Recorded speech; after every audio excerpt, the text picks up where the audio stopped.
We begin this morning with breaking news in the Middle East, a day after President Trump said the U.S. is not looking to settle with Iran.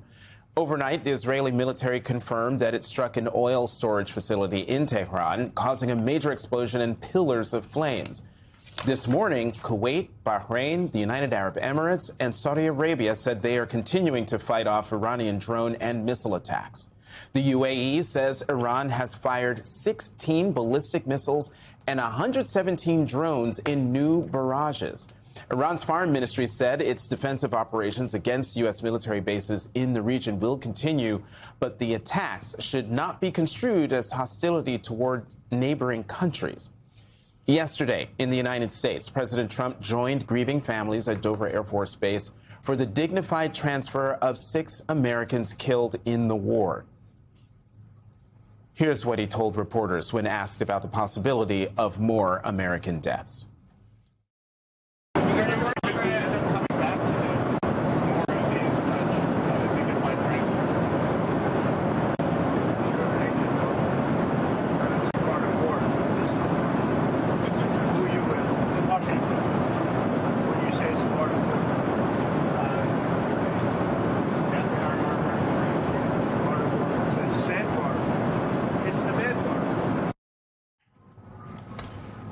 That response is consistent with the blasé attitude Trump has often shown when talking about the costs of war. This week, he said, quote, "I guess," when Time magazine asked him if Americans should be worried about retaliatory attacks at home. He also responded to reports about whether the administration is seriously considering putting American boots on the ground in Iran. Could there be? Possibly, for very good reason. Have to be very good reason. And I would say if we ever did that, they would be so decimated that they wouldn't be able to fight at the ground level. Joining us now, Nancy Youssef, staff writer at The Atlantic. Megan O'Sullivan, former Deputy National Security Advisor for Iraq and Afghanistan for President George W. Bush. She's also the director of the Belfer Center for Science and International Affairs at the Harvard Kennedy School. And John Feiner, former Principal Deputy National Security Advisor in the Biden administration. Thank you all very much for coming to the weekend. There's so many places where we could start in this conversation. So, Nancy, let me start with you as a longtime Pentagon reporter. We were talking just before we came on air, and you mentioned how this war is unlike any you have had to cover. Talk about that. Yeah, it is, for a couple reasons. You know, every conflict I've covered before this, going back to the 2003 invasion, there was a public discourse about the reasons for the war. We could, as reporters, go to the front lines of it, either embedding with the troops or going into Iraq unilaterally. And we could also walk the halls of the Pentagon to understand how decision makers were assessing the conduct of the war. None of those options are available this time. There hasn't been a public discourse about this war, which is why I think you're seeing at a starting point approval ratings between 27 and 41%. We can't go onto ships or go to bases, and we can't go into Iran to see what's happening. So this is a very complex conflict to cover with such little granularity in terms of what's happening on the ground. So it makes it hard to make assessments about what's happening militarily, the impact on the Iranian people, and how much these military strikes are achieving what the administration says it wants to achieve, which is a change in leadership in Iran. That's what I was going to say, whether we can trust what the administration is saying. John, the Washington Post reported that on an intel report completed a week before the war. It said, quote, "A classified report by the National Intelligence Council found that even a large-scale assault on Iran launched by the United States would be unlikely to oust the Islamic Republic's entrenched military and clerical establishment." The findings, confirmed to the Washington Post by 3 people familiar with the report's contents, raised doubts about President Trump's declared plan to, quote, "clean out Iran's leadership structure and install a ruler of his choosing." The president has been saying that he is demanding a unconditional total surrender anyway, despite this report. At what point does his kind of what feels like an unachievable goal stop being a strategy and become a fantasy and entrench everybody in the region in that? So I don't get to read intelligence reports anymore. But to be honest, I'm not sure how closely the president and the people around him are reading intelligence reports either at this point, because it does feel like they have set a pretty unrealistic goal, although it honestly depends on when you ask them. There have been moments when the president seemed like he was ready to stop or negotiate and then would come out a few hours later and say, actually, I have this maximalist goal. And right now, they do seem to be going in a very maximalist direction, total surrender. He said if they're going to go in on the ground, it would require the military to be completely destroyed. And what's, I think, happening on the ground right now is that the regime itself seems a bit more resilient than maybe the United States and Israel expected. Many layers of officials have been killed, and new people are sort of stepping into the breach to help try to fight and govern what's left of the regime there. And the military is continuing to get shots off against the Gulf and against U.S. targets. So for now, regime change seems an elusive goal. Megyn, in light of what John just said and the fact that Iran's opposition is so fragmented and unlikely to take control, I think the question at the top of everyone's minds is, then how much do you feel like boots on the ground are needed in order to complete Trump's stated objective?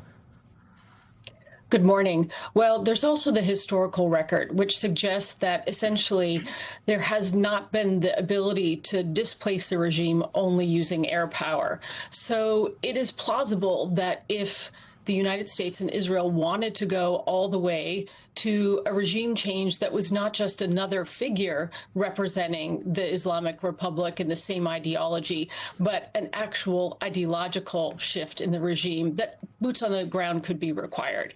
I still think we're quite a distance away from that. I think that would evoke an enormous political opposition in the United States, particularly in light of what Nancy said about how there hasn't been the ground laid domestically or international for such a force. One of the things I am concerned about is the chatter, and at this point, I'd say it is chatter from what we can tell that's in open source, about arming the Kurds and having the Kurds operate potentially as a ground force. This has been done. The U.S. has done this in Iraq. It's done this in Syria with the Kurds, and there's a substantial Kurdish minority of almost 10 million people in Iran.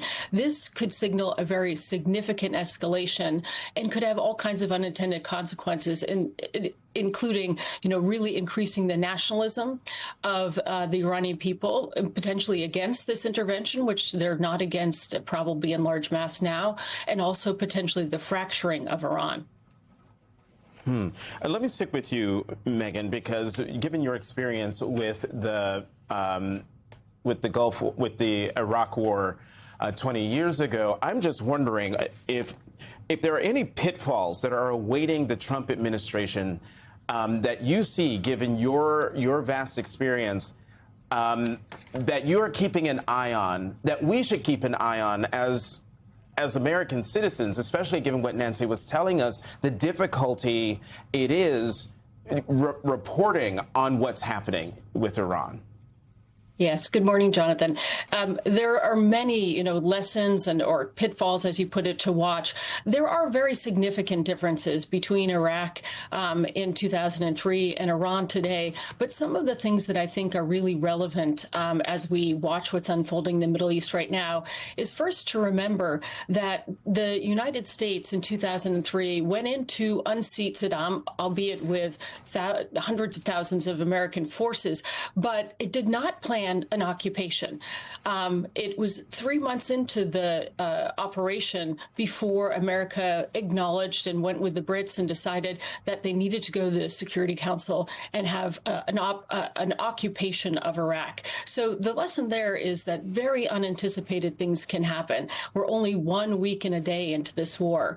I also would point out that incredibly, breathtaking displays of military strength don't necessarily translate into good outcomes in the aftermath. A very important lesson from Iraq.